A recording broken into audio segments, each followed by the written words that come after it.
Hello, I'm Jane Dutton. This is Eyewitness News.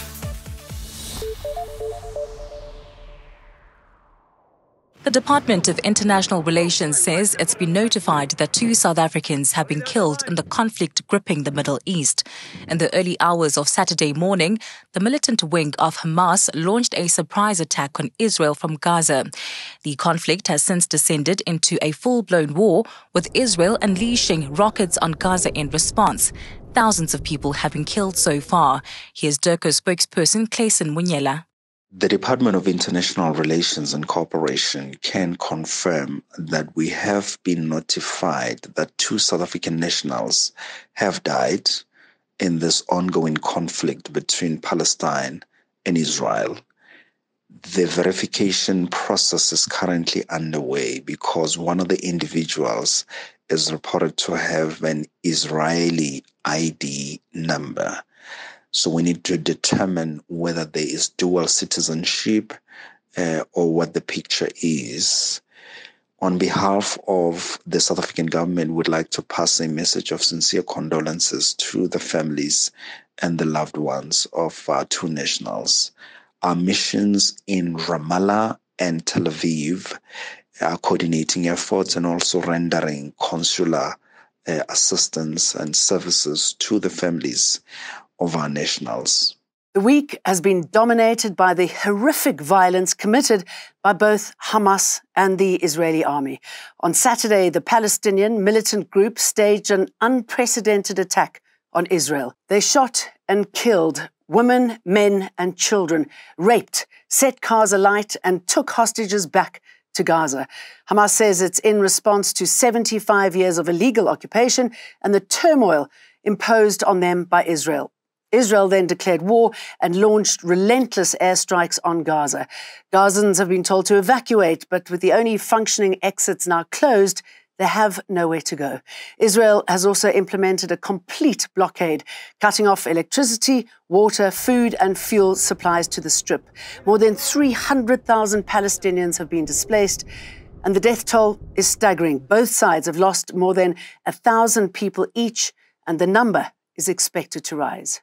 Civilians on both sides, in Israel and in Gaza, are suffering. They have been suffering. They have endured days and nights of sirens, explosions, desperately trying to contact their family members, panicking when they are unable to. And we are really concerned about any potential continuation of this escalation. Major airlines have also suspended flights in and out of Israel. Another victim of court sickness or genuine abuse at the hands of correctional services. Nandipha Magidamane failed to make it to court alongside Thabo Bester.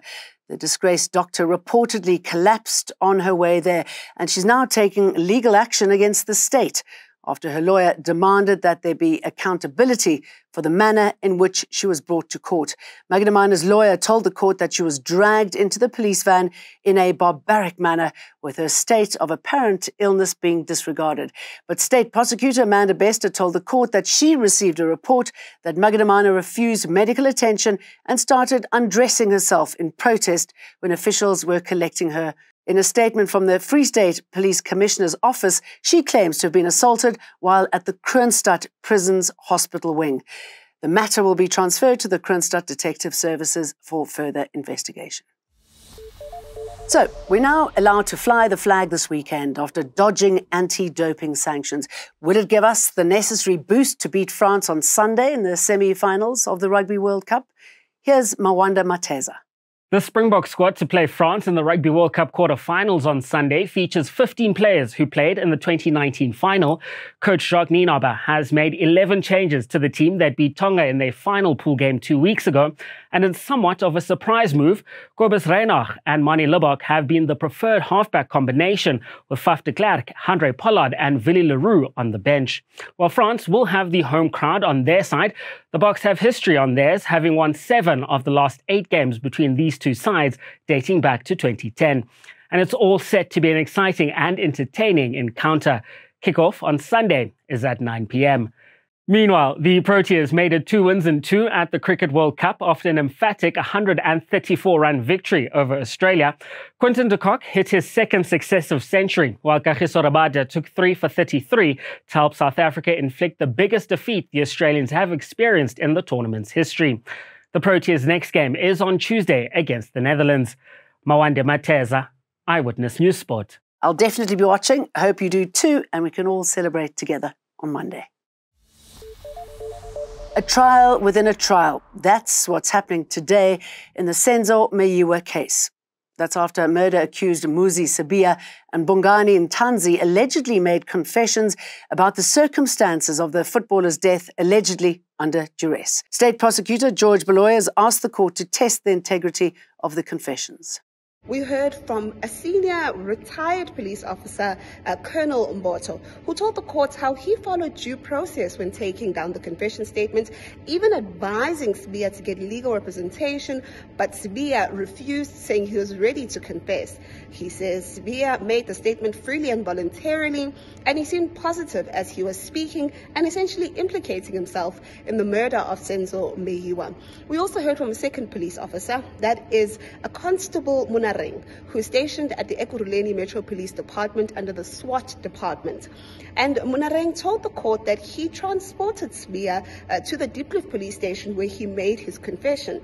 Both police officers insist that Sibiya did not seem like he was injured or beaten at that time. In fact, he only had handcuffs at that time, and so they have dismissed the claims by the defense that Sibiya was beaten. On the other hand, the defense insists that Sibiya was not only suffocated, but he was beaten thrice at different stations before he made his confession. Sibiya's lawyer, Sipora Mosipeli, told the court that Sibiya was fearing for his life when he confessed to the crime, and so he's argued against the admissibility of the statement.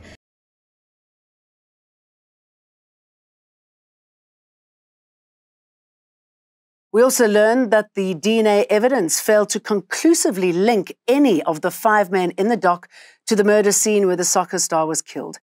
Senior forensic analyst Mampasheri Masetla says their DNA could not be matched to the swabs from the scene.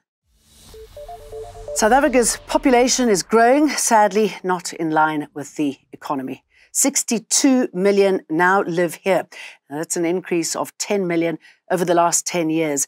Statistics South Africa released the Census 2022 data, which also show that Black South Africans still make up a large portion of the country. isiZulu remains the most dominant home language. About 24% of the country's population speak the language, followed by isiXhosa, Afrikaans, Sepedi, English, and others. And Gauteng is the most populated province in the country at 15.1 million people.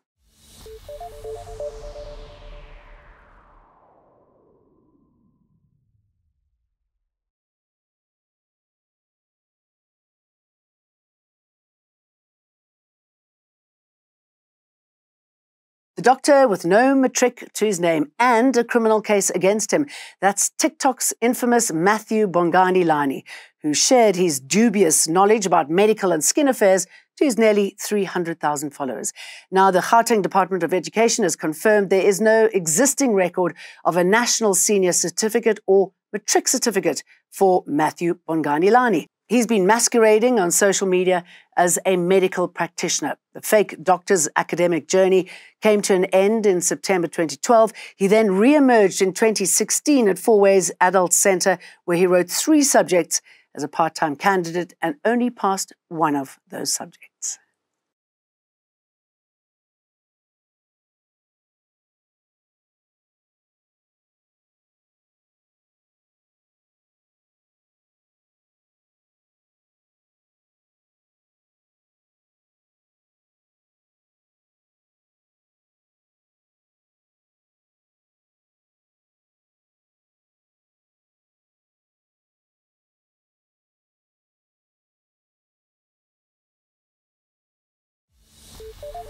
That's it from me, Jane Dutton. Have a good weekend. Eyewitness News. In touch, in tune, and independent. For the latest, log on to ewn.co.za or ewn.mobi.